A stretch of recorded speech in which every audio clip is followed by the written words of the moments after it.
E aí, Fono?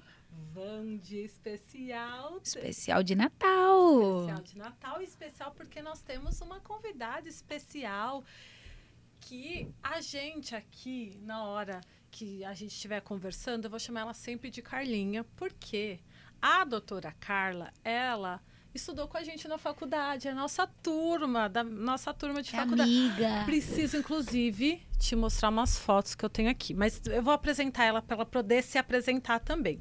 Então, a doutora Carla Luque Pagriero é fonoaudióloga graduada pela PUC São Paulo. Epa! Vamos acender a bandeira da PUC! Ela é mestre e doutora em Ciências da Reabilitação pela USP São Paulo e tem mais um monte de informação que... Carla, por favor, se apresente e explique melhor aí essas formações, que é muito difícil de eu falar, ela que vai falar. Gente, primeiro gostaria de agradecer, é um prazer enorme para mim estar aqui com vocês, relembrando a nossa amizade, a nossa convivência, onde tudo isso começou, né, na PUC. Então, muito obrigada, né, por me permitirem estar aqui, compartilhar algum conhecimento, né, espero que todos vocês possam aproveitar.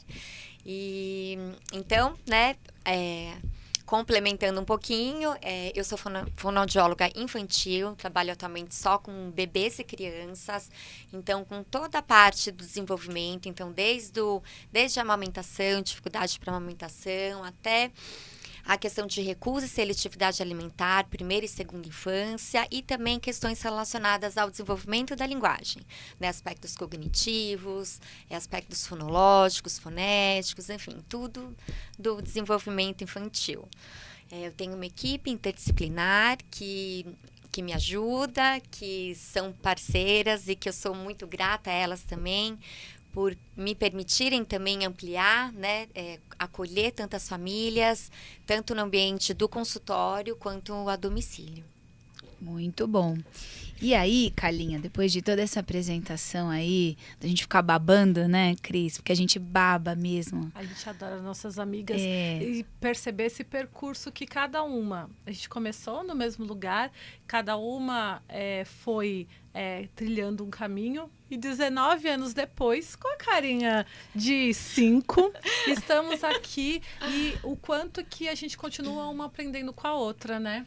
Essa troca, né, assim, não existe aquela questão de cada uma por si, de rivalidade, pelo contrário, Nunca né? teve, né? Ai, é muito gostoso quando a gente tá com alguma dúvida, porque assim, não é porque somos fonoaudiólogos que sabemos tudo sobre tudo.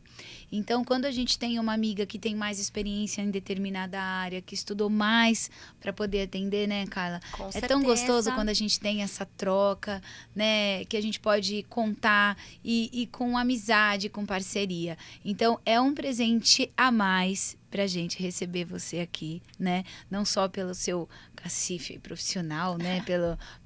Pelo que você representa dentro da fonoaudiologia, mas também porque pra gente é motivo de orgulho poder juntarmos, né, essa galera, porque vamos receber outras pessoas, né, outras fonoaudiólogas, mas assim, de poder estar junto pra gente é um presente em todos os sentidos, né? E aí...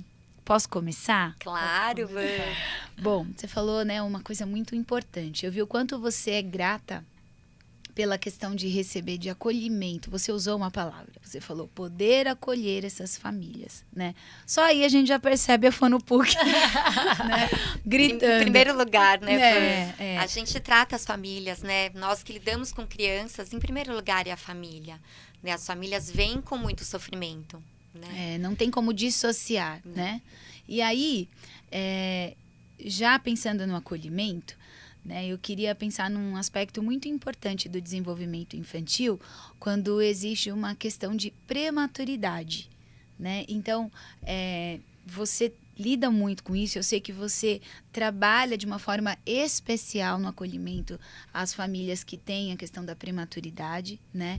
E não só no impacto da alimentação, mas o todo, né? O que tudo isso traz para o desenvolvimento infantil, tanto da fala quanto da alimentação, né? Então, eu queria que você contasse um pouquinho para gente o impacto da prematuridade no desenvolvimento infantil, tanto na alimentação quanto na linguagem e um pouco do quanto as famílias precisam desse acolhimento, dessa orientação e do tratamento. Com certeza, vamos lá então. Primeiro, acho que vou falar da CIP, tá? Que é onde eu faço parte da diretoria e sou fonoaudióloga, né? Que a CIP é a Associação de Cuidado Integral ao Prematuro. Então, é uma equipe interdisciplinar que tem o objetivo de interligar, então, ciência, espiritualidade, afetividade e arte no campo teórico e prático do cuidado integral do prematuro, acolhendo as famílias, a equipe interdisciplinar, e a nossa missão é que as famílias, né, que a gente possa lutar para que o desenvolvimento dos prematuros não acabe ali na alta hospitalar, né? Porque a gente ainda vê muito isso. Eles passam por muitas dificuldades no ambiente UTI neonatal e, de repente, a alta hospitalar tem aquela falsa ilusão de que acabou, então, o sofrimento. E, na verdade, não. Né? Na verdade, dependendo, né, do caso, dependendo da idade gestacional, dependendo das complicações médicas associadas à prematuridade, nós lutamos para que esse bebê seja acompanhado, sim, por uma equipe interdisciplinar, porque nós acreditamos que a prematuridade é uma condição complexa, né? Uma realidade complexa, multifatorial, e que eles precisam ter esse acolhimento, tanto das famílias quanto dos bebês, tá? Então, a nossa premissa, assim, né, como equipe interdisciplinar, então, né, a gente já lançou aí o 2º livro sobre prematuridade extrema, tem projetos lindos de mães prematuras, a grande idealizadora, né, é a doutora Tereza Ruas, que é uma terapeuta ocupacional, mãe de 2 crianças prematuras, então ela é a presidente e fundadora da CIP, e estamos desenvolvendo ações sociais e a conscientização, né? Então, nós temos formações para a equipe, então, desde o cuidado, né, conscientizar o quê? Que não basta ter só a técnica, a gente precisa ter afetividade, a gente precisa conhecer, de fato, o desenvolvimento ali neonatal, porque tudo impacta no desenvolvimento, né? O ruído, o toque, todas as complicações médicas, então, é todo um cuidado, né? De toda uma equipe, então temos, né, eu como fono, temos físio, temos TO, temos enfermagem, temos técnica de enfermagem, para que isso se amplie, né? Todo mundo tenha uma visão de como é que se dá o cuidado, porque a partir do momento que o bebê nasce, ele vai se desenvolver extraútero, tudo que ele teria que desenvolver intraútero, ele nasce num ambiente completamente aversivo, né? E esse cuidado é muito importante, é onde começa, né? Então, nós temos tanto esse cuidado, né, dentro da UTI neonatal, quanto o pós-alta hospitalar. Como é que é a reabilitação desse bebê prematuro? Porque a gente sabe que, por mais que ele tenha recebido alta, um dos critérios é estabelecer a alimentação via oral, né? Muitas vezes eles conseguem estabelecer a alimentação via oral. E depois, como é que é? Né? E aí a gente percebe que conforme o desenvolvimento, se tem algum atraso motor associado, se tem alguma outra complicação médica associada, por exemplo, do sistema cardiovascular, cardiopulmonar, do sistema gastrointestinal, esse bebê vai precisar e vai ter dificuldades em todos os aspectos do desenvolvimento, tanto motor, quanto de aprendizagem e, consequentemente, da alimentação. Né? Então, o cuidado do prematuro, né? Esse acompanhamento do desenvolvimento alimentar foi a minha tese, né? Tanto do mestrado, continuação como doutorado. Então, onde eu estudei o desenvolvimento alimentar dos prematuros, de 54 prematuros, então acompanhei até a primeira infância, né? Então, de fato, a gente nota um atraso no desenvolvimento alimentar. Alguns prematuros, né, podem ter esse atraso do desenvolvimento alimentar, porque às vezes eles não atingiram, né, alguns marcos, né, do desenvolvimento motor global, né? E isso, consequentemente, vai afetar a alimentação. Então, a gente tem crianças que não só dos marcos do desenvolvimento, como questões anteriores de sistema de integração sensorial, né? Onde não casa um com o outro e aí, na hora da alimentação, né, geralmente as pessoas acham que é mais fácil para o bebê, né? Na hora dele lidar com uma consciência diferente, ele vai aceitar. E, na verdade, não. Na verdade, é uma fase de muito aprendizado para o bebê, né? Então, essa fase de introdução alimentar, onde a gente precisa ter onde o bebê precisa ter associado, então, um prazer alimentar com a boca, onde ele precisa estar confortável com o estímulo via oral, a gente percebe já uma recusa imediata, né? Então, o bebê ainda, ele nem associou a boca com algo prazeroso, né? Então, pelas complicações médicas, então, aspirações, intubações. Então, a gente vê que a gente precisa ainda trabalhar o conforto sensorial desse bebê, antes de pensar, né, na alimentação de fato. Então, para o bebê chegar numa alimentação, isso independente da fase, ele precisa alcançar, né, alguns steps, né?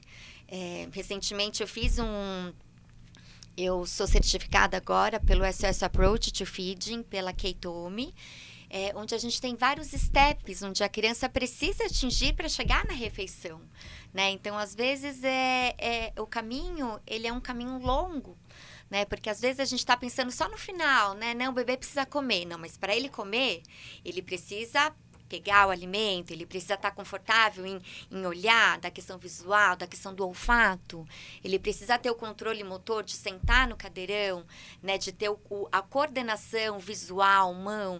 Então, tem uma série de fatores anteriores à alimentação que a gente precisa estabelecer nesse bebê, né? E a nossa grande missão é poder ajudar essas famílias, né, a entenderem, a não terem pressa, a terem a confiança de que o bebê vai conseguir se alimentar. Às vezes, não no tempo que a gente gostaria, né? A gente não sabe, né? Quando vem um bebê com recusa, uma criança mais velha com recusa alimentar, é sempre a pergunta, né? Mas quando que ele vai comer? Né? Quando que a gente vai conseguir melhorar? A gente não sabe. Mas o que a gente tem certeza é que a gente precisa trabalhar em parceria, né? A gente precisa ter toda uma equipe interdisciplinar, se possível, né? Uma TO que acompanhe essa criança, se a gente percebe que é uma criança que tem aí alguma alteração do sistema de integração sensorial, algum acompanhamento do gastro, se a gente acha, né, que também percebe que pode ter alguma complicação gastrointestinal, da fisiorrespiratória, de uma boa pediatra, né? Acolhendo essa mãe, não pressionando essa mãe de que a criança, o peso ali não tá tão bom, sabe? Que a criança tem que comer, que tem que pesar a alimentação da criança. Então, aí tem uma série de fatores, né? Muitos fatores que estão envolvidos e que a gente realmente precisa falar mais sobre isso, para realmente conscientizar todos e acolher essas famílias. Eu acho, né, Carlinha, você falou uma coisa muito importante aqui, né? E aí eu queria que você falasse um pouco sobre isso, do acolhimento. Né? Então, você falou sobre a família, né? Que a gente sabe que a criança vai ter uma série de dificuldades em decorrência desse desenvolvimento, que assim, embora a partir do momento que ela nasce, começa-se a contar um tempo, mas esse é o tempo cronológico a partir do nascimento. A gente sabe que de desenvolvimento é como se tivesse ainda um pouquinho atrás, né? Sim, que a gente conta com uma idade corrigida, né? Isso, bebê prematuro. Então, assim, como funciona, por exemplo, para as mães? Porque essa dificuldade parte do bebê, claro, mas é uma grande dificuldade para as famílias também sair do hospital com esse bebê, ou mesmo na primeira infância, né? Porque a gente sabe que as mães, quando envolve alimentação, é uma culpa tão grande, é um medo tão grande. Não tá comendo. A gente percebe que a relação com a alimentação, ela sai até um pouco do que seria esperado, né? Porque as mães ficam desesperadas. Tem mães que falam assim, não, porque no grupo das mães, porque elas começam a entrar em grupos que vão desde a gestação até a primeira infância, né? Todo mundo junto. E aí começa, o meu já nasceu. Então agora eu vou para um grupo de mães de prematuros. Aí fala, o meu já tá comendo. Ai, meu Deus do céu, o dela já tá comendo. O meu ainda não, né? Então, como que é o trabalho com essas dificuldades que partem da família, né? Em decorrência da prematuridade da criança, da falta de orientação? Porque eu acho que você deve receber gente que não teve orientação nenhuma no pós-alta. Sim, exato. É muito importante isso que você está falando, né, Vã? Porque o nosso principal papel é conscientizar as famílias das dificuldades da criança, correlacionando com todo o desenvolvimimento dela, né? Então, a gente pega mães muito aflitas mesmo por serem pressionadas por todos ao seu redor, né? Então, desde o pediatra, às vezes, desde pessoas ao redor. Não, mas ele não está comendo por quê? Família. Não, mas você está fazendo algo errado, né? Então, a culpa vai para a mãe, né? E aí a mãe, às vezes, acaba que, né, tomando, de repente, né, criando algumas situações, algumas estratégias que acabam não favorecendo. Mas o que você falou acontece muito, vem a culpa da mãe, né? E quando a primeira coisa é desmistificar isso, né? Nenhuma criança que tem um problema alimentar, a culpa é da mãe, né? O que acontece é que algumas estratégias, às vezes, não são conduzidas de forma adequada, e o nosso papel é trilhar um outro caminho junto com essa mãe, né, para que a gente consiga trilhar outras estratégias para conseguir ajudar.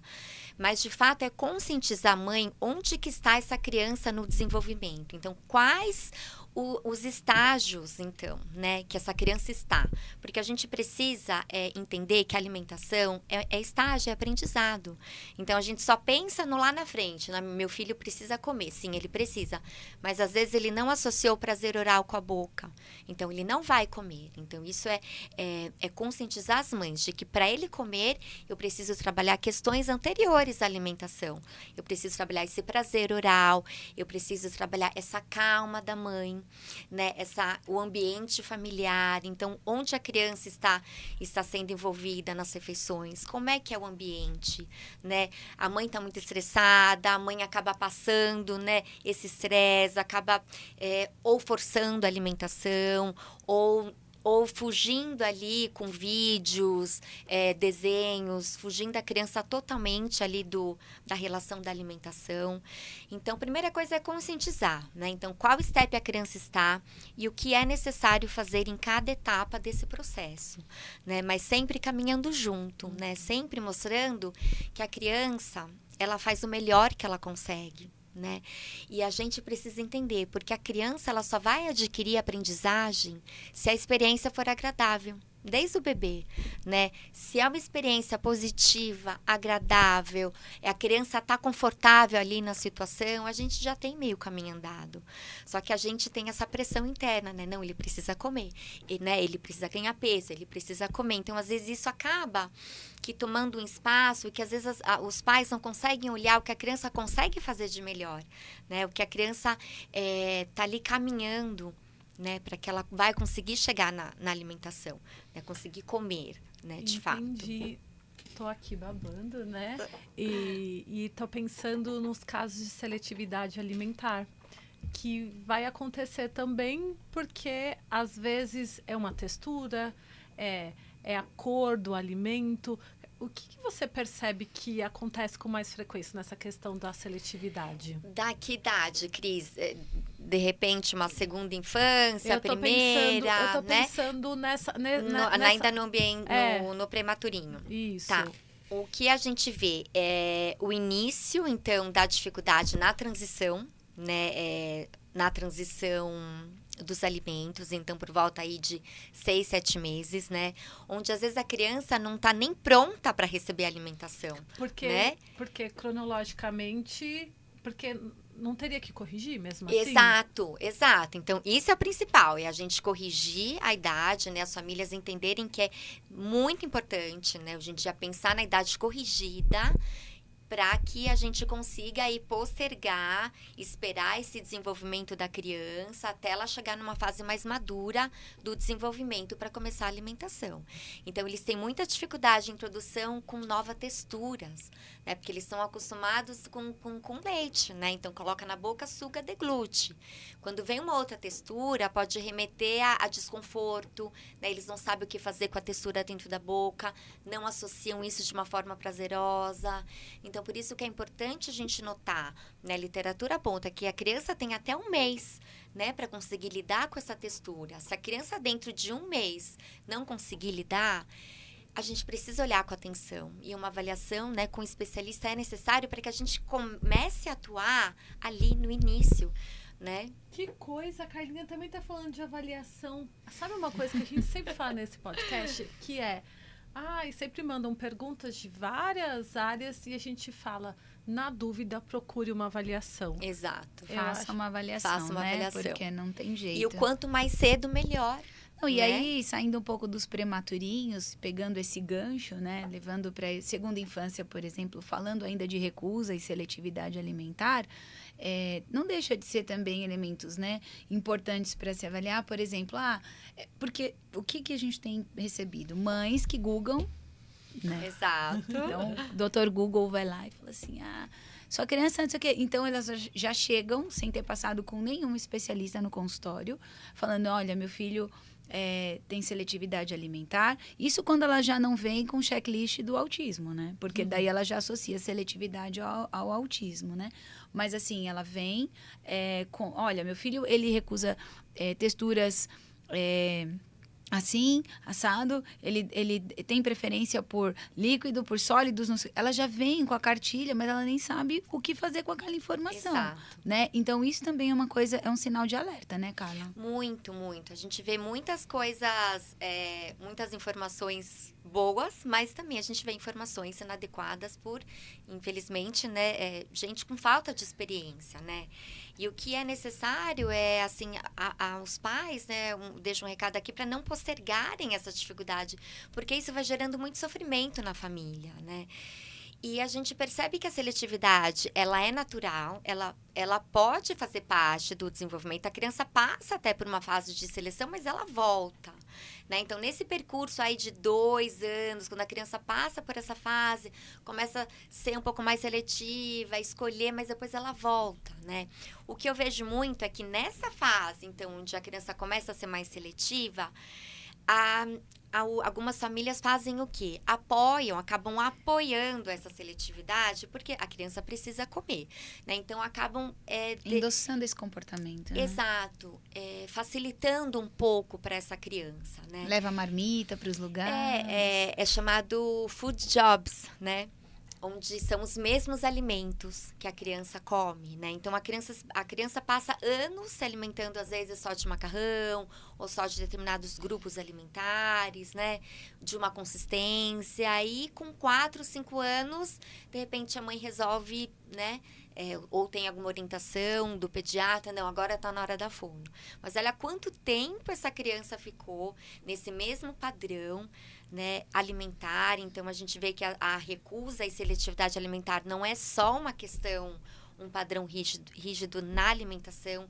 A gente vê como um padrão global. Essa criança também é rígida no comportamento, essa criança também tem algumas questões de socialização. Então, na alimentação vai se repercutir mais, né? E aí, a importância da gente olhar, então, então a gente não tá conseguindo, ele não tá voltando a comer as proteínas, ou ele tá parando de comer todas as verduras, o que eu posso fazer para ajudar? E aí é onde a gente tem que entrar, né? Porque a criança não pode ficar tão confortável, assim, receber os mesmos alimentos. Claro que pensando assim, a gente tem que tomar cuidado com a parte nutricional, né? A gente tem que garantir que essa criança consiga comer, né, os alimentos que ela goste, né, que ela tem preferência, que ela tem conforto. Mas ela precisa ser estimulada aos outros tipos de alimentos que ela também não come, né? Porque também a criança não vai comer de uma hora para outra, ela não vai comer sob pressão. E aí eu vejo que muita pressão em cima da criança, para a criança comer. Então, ainda a gente vê, come mais 3 colheres, come mais 10 colheres, ou se não comer, não vai ganhar o doce, ou coloca o desenho para a criança comer. Tô rindo e estou vendo que essa era a criação dos anos 80. Exato. Meu pai e minha mãe fazia... Não sei por que, uma época, eu falei que eu não queria comer peixe. Na verdade, é que eu não queria... a espinha do peixe, eu não gostava de ter que ficar escolhendo o que eu ia... Eu só queria mastigar logo de uma vez e acabar aquilo logo. E aí, meu pai falava... Ou meu pai ou minha mãe falava, se você comer o peixe, eu te dou tal coisa. E aí, como eu sou uma pessoa bem calminha, falava, não quero, não vou comer, e não comia o peixe. Então, isso é uma coisa, e hoje em dia eu como peixe, super como, gente, não era uma seletividade. Eu só queria essa facilidade naquele momento, né? E saber olhar isso, saber respeitar o que a criança está passando ali naquele momento é muito rico. Né? É onde a gente precisa ter esse olhar, né? Então, claro, a gente nunca vai expor a criança a uma dificuldade maior do que ela consegue aguentar, mas a gente precisa, aos pouquinhos, ir quebrando alguns padrões, né? Então, por exemplo, a gente percebe muito isso na hora que a criança gosta muito de uma determinado alimento. Por exemplo, vou dar um exemplo, a criança só come bife grelhado, e aí todo dia a criança come esse mesmo alimento, bife grelhado, mas e uma carne moída? E outro dia uma carne assada, e outro dia uma carne ensopada. Então, essas mudanças nos estágios iniciais, então 1 ano e meio, né, quando a criança já está bem adaptada, né, já crianças assim, com desenvolvimento normal, essas pequenas mudanças são importantes, né? A variedade, né, a diversidade dos alimentos fazem com que as crianças aprendam que os diferentes sabores, os diferentes modos de preparos, isso é muito importante, né? E isso é onde a gente vai atuar. E o principal qual que é a relação que essa família tem, né, com a alimentação? Onde essa criança está inserida? E aí a gente vê que né, a gente vê uma dificuldade muito grande, né, da criança não tá gostando ali do que está acontecendo, né? A criança não tá sendo respeitada, a criança não tá recebendo amor. A criança não tá totalmente chora, né, recusa.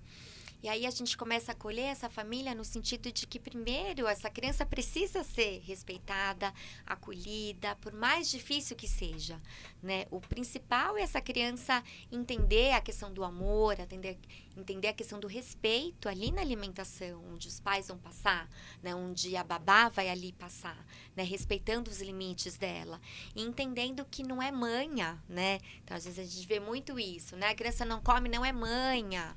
Não é manha, né? Criança que não come, né? Se ela for diagnosticada, né, como distúrbio alimentar pediátrico, é um problema alimentar.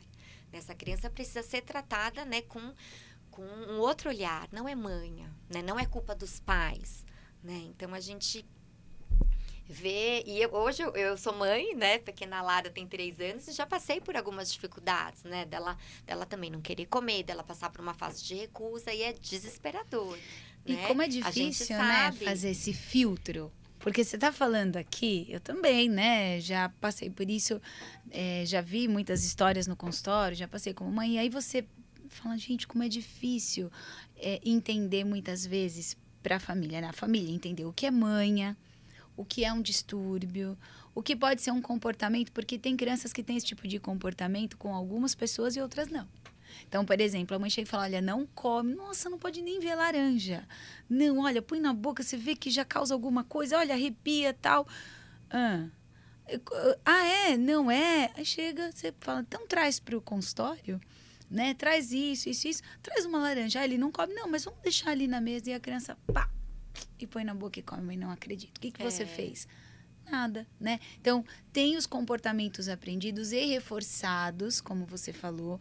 Tem os achismos. Então, por exemplo, tem mãe que fala assim, come legumes? Come, mas eu disfarço, né? Disfarço ali no arroz, disfarço no feijão. Mas por quê? Não gosta?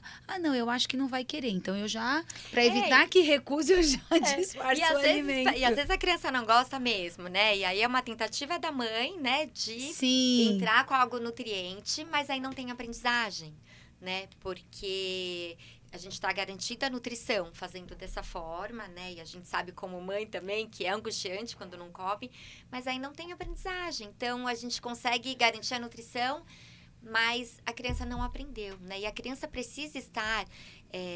elas são muito conscientes, né? Então, elas precisam estar conscientes de todo o tratamento, né? De todo, mesmo os pequenininhos, né? A gente está lidando, a gente lida com o fato da criança manusear o alimento mesmo, ter uma nova relação.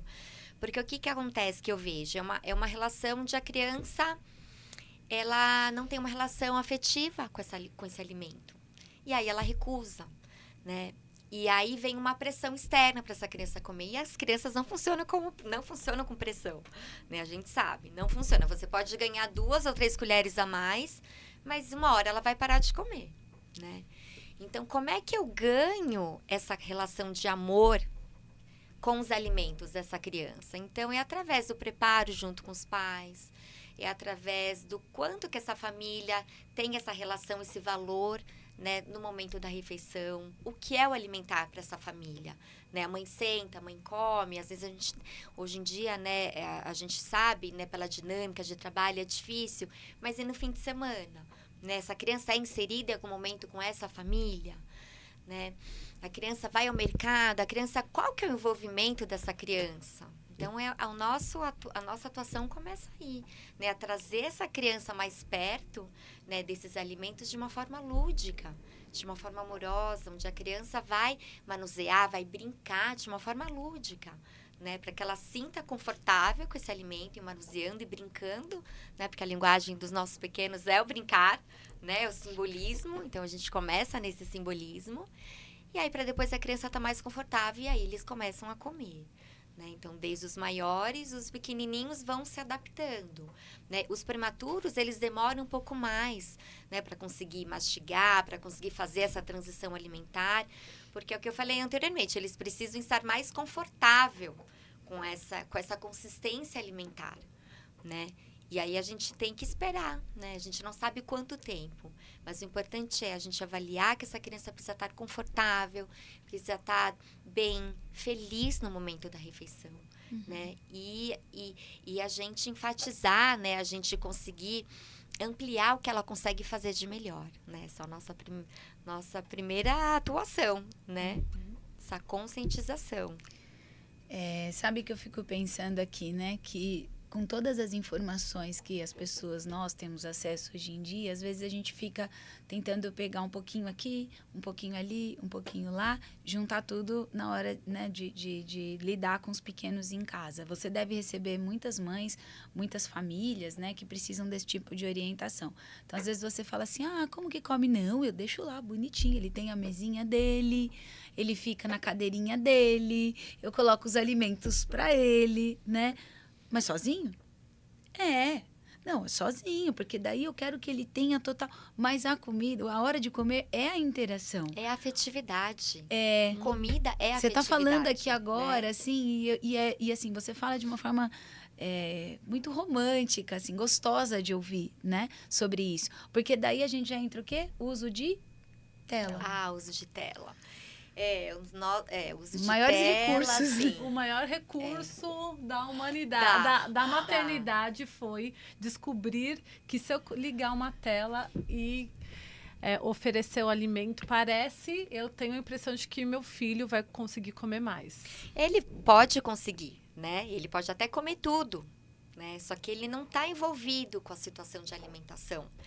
Então, a gente fala o uso de telas, e aí a gente às vezes recebe bebês pequenos já, com mães já introduzindo telas. Por que elas fazem isso? Pelo medo da criança não comer, né? Pelo medo da criança não se desenvolver adequadamente, né? Só que esse recurso acaba aqui atrapalhando, porque quanto mais distraída a criança estiver fora da situação do alimento ali, ela não ganha aprendizagem.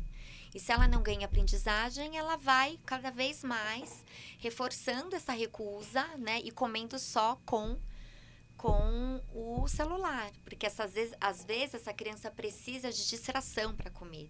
Às vezes a dificuldade é tão grande para essa criança. E essa criança precisa desse conforto. Só que o que acontece? A gente não orienta de jeito nenhum, assim, a gente orienta realmente tirar, mesmo que essa criança não consiga comer, para que a gente consiga trazer essa relação de amor dessa criança com o alimento. E aí a questão nutricional deve ser devidamente avaliada com o nutricionista, né, com o pediatra, para ver que outro recurso a gente pode fazer com essa questão nutricional para que essa criança consiga estar bem do aporte nutricional. Então, a gente precisa tirar. A gente sabe que isso é angustiante para as mães. Eu falo, acalma seu coração. Né? É muito angustiante ver um filho que não come. mas a gente precisa lidar com isso, né? Então, a gente precisa ter essa consciência de que, aos poucos, esses comportamentos da criança precisa ser modificado, porque é um tratamento, a gente vai, né, ajudar essa criança, né? Carla, então me ajuda a pensar em algumas possibilidades, porque às vezes a criança já tem lá os seus 4 anos e tem 2 substitutos, ou a tela ou a mamadeira, o leite, que fica entre as refeições aí, e aí ajuda a manter essa questão dessa recusa ou dessa seletividade, certo? Certo, Cris, perfeito. O leite é o nosso grande vilão, né? Por um lado, é o grande vilão, mas por um lado, ainda bem que a criança consegue tomar o leite, né? Então, o caso mais grave que eu tive foi de uma criança de 4 anos também, exatamente, que só tomava leite na mamadeira. E ainda bem que essa criança toma o leite, pelo menos, porque aí garante a parte nutricional.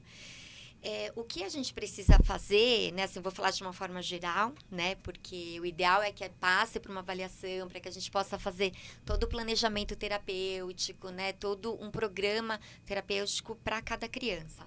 Mas é que, de fato, se a criança ingere, né? Depois dos 7 meses, 8, se a criança ingere mais que 700 ml de leite por dia, isso vai impactar na fome, né? E aí está relacionado com aquele bebê que mama a madrugada inteira, né, que a gente vai fazer o cálculo, o bebê está com 1,5 litro de leite por dia. E obviamente que não vai comer, né, porque não tem fome. Então, às vezes, não é uma dificuldade real do bebê, né? Às vezes é porque ele não está com fome, porque ele ainda está associado o leite com a fome. E aí, na hora que entra com algum outro alimento, ele não consegue. Então, é entender que esse leite precisa ser diminuído, né?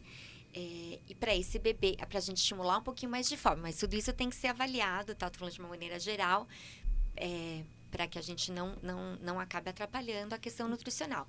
Crianças mais velhas, a gente tem que ter um cuidado ainda redobrado, né? Porque também a criança está muito acostumada a manter o mesmo comportamento. Então, não é somente retirar o leite, né? Porque isso vai gerar o quê? Vai gerar estresse na criança, ela vai ficar estressada, ela vai querer brigar, e o objetivo não é esse, né? O objetivo é que essa criança fique confortável, né? E aí a gente tem que lidar com o aspecto psicológico, conscientizar, né, de que essa criança vai aprender a comer outros alimentos, né? Isso é falado para a criança. Você ainda não está preparado, mas você vai conseguir comer, né? E a gente pode substituir o leite por um iogurte, a gente pode, de repente, tirar uma mamadeira, mas isso tudo junto com a nutricionista também, para que essa criança não passe fome, né? Porque mesmo se a gente deixar, por exemplo, uma criança já com problema alimentar, a criança pode ficar 10 horas sem tomar o leite. Ela não vai comer o alimento, né? Porque ela associa que o que mata a fome é o leite. Então, a gente tem que ter muito cuidado na hora de lidar. Não é só simplesmente deixar a criança com fome ou tirar o leite. Não, tudo isso tem que ser tratado com um olhar muito afetivo, um olhar muito individual para cada criança, né? Mas, de fato, uma criança que toma mais de 700 ml de leite vai impactar na fome, né? E aí a gente começa a perceber, né, que nem tudo é recusa ou seletividade alimentar, né? Isso é importante. E, Carla, correr atrás da criança, a gente cansa de orientar isso, né, na clínica, mas fala um pouco no seu olhar, né, especializado, correr atrás da criança para alimentar. Então, aquela pessoa que corre, aí a mãe, agora vai você, porque eu já cansei, aí corre, né, lá pelo seu um ano e pouco, que a criança já começa a caminhar, e aí os pais acham que vale tudo, né, para essa alimentação acontecer. Aí a criança vacilou, não, enfia, não vê nem de onde veio, pá, e a criança come. E aí vira um transtorno, porque assim, ninguém come direito, nem a criança e nem a família. Exato. Fala um pouquinho pra gente. A angústia dos pais, né? E às vezes o que a gente vê é que a criança não responde à expectativa dos pais, né? Porque às vezes os pais querem que a criança raspe o prato, e às vezes não é da criança raspar o prato. É uma criança que come pouco, né? E aí a gente está lidando com essa frustração, né? Meu filho come pouco, meu filho não come o que eu gostaria que ele comesse, né? Mas quando a gente tem essa estratégia, né, de sair correndo, a criança já demonstra sinais ali de que ela não quer mais comer, né? Então, ela começa a ficar mais agitada, bebê de 1 ano, 1 ano e meio, começa a ficar mais agitada e começa a recusar. Então, nesse momento, seria o momento ideal de parar a oferta, né? Porque quanto mais a gente começar a distrair a criança, né? A criança entender que ela pode usar isso como uma estratégia para fugir, ela vai fazer, né? E o nosso objetivo é o quê? Essa criança centrada, né, na mesa, essa criança centrada ali no momento da alimentação, entendendo que ela tem um tempo, né? Ela não comeu a quantidade que ela deveria comer, então a gente para, né, oferece uma sobremesa e depois vamos para o lanche da tarde, né? Não ficar essa criança comendo muitos alimentos ao longo do dia, porque isso também vai interferir na fome, né? Mas o importante é você saber olhar para a criança e ver as respostas que ela dá, que o momento certo de parar. Nessa criança que corre muito, que começa a ficar incomodada na mesa, que começa a recusar, ela já saciou a fome. Mas às vezes é tão pouco, Carla. As mães falam, mas não é possível. Às vezes 3, 4 colheres ela já não quer mais. Mas aí a gente tem que respeitar. Porque nisso a criança vai gerando também aprendizado, que não comeu ou ficou com fome, né? Ela precisa ter essa autonomia de comer, entender que o que ela comeu vai saciar ou não a fome. E ter esse aprendizado da rotina alimentar, né? Rotina alimentar é muito importante, é crucial para o aprendizado, para o desenvolvimento alimentar. Eu preciso ter uma rotina estabelecida, né? Fixa. Né? Mesmo se a criança não comeu, né? A gente vai ter a sobremesa, mas a gente não vai, dependendo do caso, tá, gente? Mas assim, às vezes, né? A gente não vai substituir pelo leite logo em seguida do almoço. Às vezes o leite passa para um lanche da tarde. A gente tem, né, horários estabelecidos, né, do leite, enfim. Tem uma série de fatores, né? Mas eu acho que o principal é os pais entenderem, né, que quando uma criança começa a ter outras estratégias, né, obrigar muito com a criança para a criança comer, ou usar essas estratégias de sair com o alimento com a criança, já mostra que essa criança não tá aí comendo de uma forma que ela deveria, né? Então, isso está impactando no desenvolvimento dela? Está impactando no peso? Como é que está o peso? Está caindo, o peso está estável, o peso tá subindo lentamente ou não? Porque se impacta na questão do crescimento e desenvolvimento, aí é um sinal de alerta, né? Então, aí a gente precisa realmente ter estratégias para conseguir ajudar. E bons hábitos desde o começo, né, gente? Então, você acha que essa galerinha maior, de 3, 4 anos, que tem esse hábito de ficar caminhando, enquanto os pais vão correndo atrás, né, na maratona para alimentação... A criança não quer comer, né? Desde o início, por exemplo, né? Porque eu já recebi casos em que os pais falam assim, olha, só come assim. Mas, assim... eu vou fazer avaliação durante a alimentação e a criança senta e come. Então, isso pode ser um hábito que foi reforçado de lá, né, de lá de trás, começou, e aí os pais entenderam que é uma dinâmica e que é a única dinâmica possível e vão reforçando até que se chegue aos 3, 4 anos com o mesmo hábito, é isso? Exato. Tá. E aí é mais difícil para a criança também, né? Quanto mais o tempo passa, mais difícil para a criança fica, né, de quebrar esses comportamentos, né, que já é instalado um comportamento na criança. Por isso que precisa de tratamento, de avaliação, né? Não, os pais não podem acreditar, né, que não deixa passar fome, né, deixa uma hora vai passar, é manha, né? E às vezes essa família precisa de acolhimento, que às vezes a mãe precisa de suporte. Às vezes é uma mãe que não consegue mesmo, né, estabelecer ali uma rotina. Às vezes a mãe não consegue lidar, né? A criança não responde com o comportamento.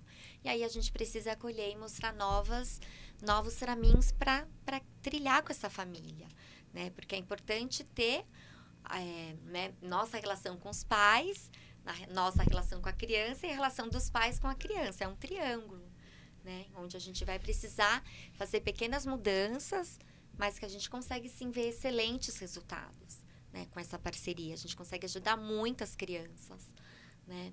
Mas essa conscientização precisa acontecer, né? Precisa entender qual é a real dificuldade da criança, né?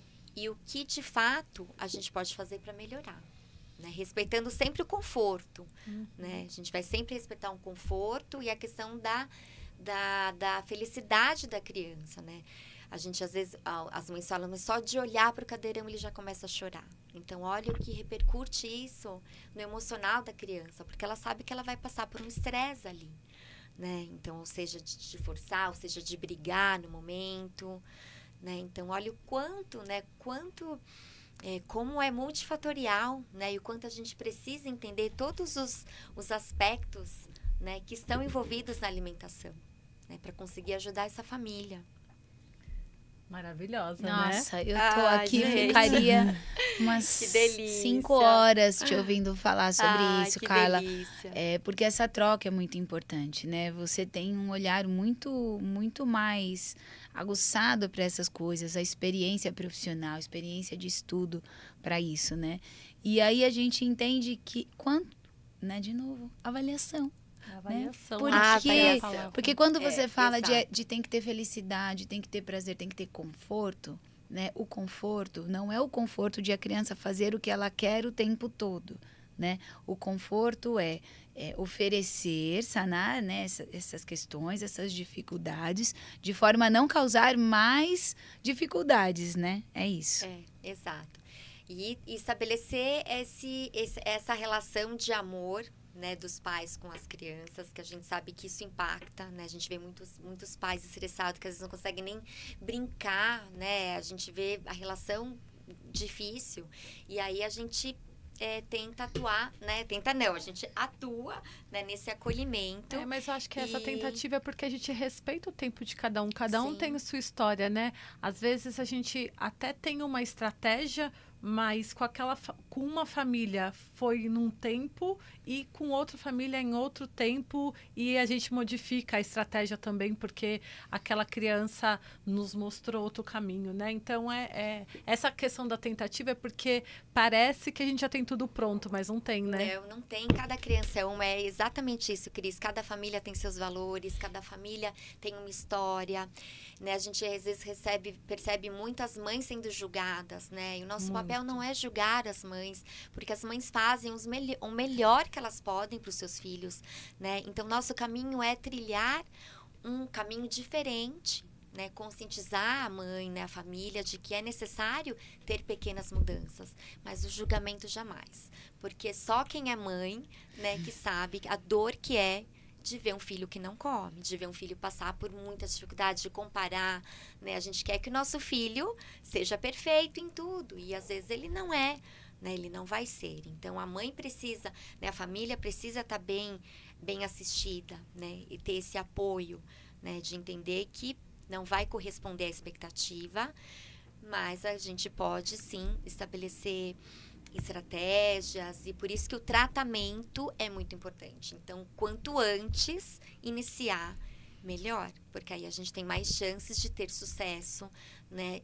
Mais rápido, a gente consegue acolher essa família, né? Consegue acolher as angústias das mães, né? E consegue trilhar um caminho diferente, sem tantos traumas para a criança, né? Sem tantos medos para os pais também. Para os pais também, né? Porque às vezes a mãe de um é primeiro filho, e aí ela tem um baita de um sofrimento nessa questão, e aí quando chega o próximo, ela já começa a ficar com medo, né? Então, o que você falou é claro, assim, eu acho que a gente precisa conscientizar que as mães não precisam chegar culpadas até o consultório e nem ter medo de perguntar, né? Porque às vezes acha que, assim, muitas falas, né? Nasceu uma mãe, então ela já tem que tá pronta para tudo, né? Ela já tem que saber tudo, é instintivo, não, né? Muitas coisas acontecem com a maternidade e parece que até de uma forma mágica, né? Mas outras vezes não. Então, as mães chegam culpadas, eu não vou mentir, eu vou falar, ai meu Deus, olha isso, né? Minha máxima culpa. Então, a gente precisa tranquilizar as famílias, né? E dizer para todo mundo que eu espero que tenha gostado bastante, porque eu tô aqui a gente tá babando. Ai, que alegria, gente. Eu tava lembrando, né? Eu trabalho com crianças dentro do espectro autista. Muitas coisas também serviram. A gente só pode falar da nossa gratidão, da sua generosidade, estar aqui dividindo o seu conhecimento, porque a gente sabe que isso é uma construção, né?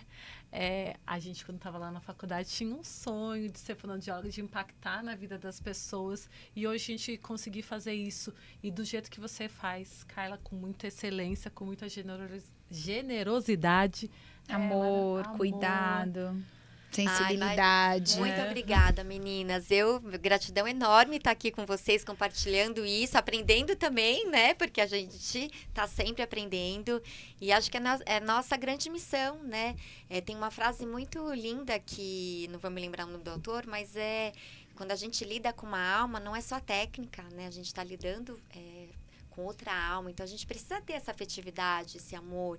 Então é isso que eu acredito muito, né? Independente da área qual profissão você é, se tratando de família ainda, com criança, a gente sabe, né? Então estou muito feliz de estar aqui, que bom que vocês gostaram, e estou à disposição para dúvidas, para perguntas aqui. Tô super, né, podem, né, eu tenho o meu Instagram, depois, né, vocês já me marcaram, quem tiver dúvidas, quiser me marcar, eu vou super responder e vou super agradecer. Infelizmente, a gente precisa encerrar esse podcast, mas o que vai acontecer quando a câmera desligar? A gente vai fofocar dos tempos lá, anos 2000 e... deixa quieto. Deixa quieto. A gente vai falar de interfono, a gente vai falar da prainha lá da PUC. Aguardem a gente... vamos fofocar, né? Com certeza. Muito obrigada pela sua presença. Obrigada a vocês, gente. Foi uma delícia. Que bom que vocês gostaram. Estou à disposição. Maravilhoso. Tudo maravilhoso. E... quem quiser procurar aí, né, a doutora Carla, é uma excelente profissional. Nós vamos deixar aí o @, dela, né? Eu acho que ela faz um trabalho lindo, faz muitas orientações, muitos vídeos. Outro dia eu vi um vídeo muito legal, muito bacana. Todos. Que ela postou sobre o início da alimentação, da colher, como introduzir a colher. Gente, parece uma coisa tão fácil, tão simples, mas às vezes não é para muitas pessoas. Muitas crianças acabam apresentando dificuldade e às vezes uma simples dica evita todos esses traumas que vão refletir lá na frente, né? Então, é isso, nossa gratidão para você. A gente está esperando aí, tem uma coisinha aí para chegar, né? E aí... enquanto isso, a gente vai ter que falar o quê? Segue, compartilha, que mais? Eu não sei, não decorei ainda todas essas coisas. Se inscreve no canal, compartilha, curta, deixe seu like, deixe seu comentário. Siga no Instagram também, né? Que é o _aí, _fono. Também pode mandar pra gente perguntas no direct, na caixinha de pergunta. Quem tiver alguma pergunta específica sobre esse assunto, sobre esse vídeo, pode deixar, né, abaixo da inscrição nos comentários, que a gente vai pedir pra doutora Carla responder pra gente, que a gente não puder ajudar. Responderei com o maior prazer, gente. Podem contar comigo, viu? Então, muito obrigada. E aí, Fono? Gente, muito obrigada. Até a próxima. Beijo. E aí, Fono?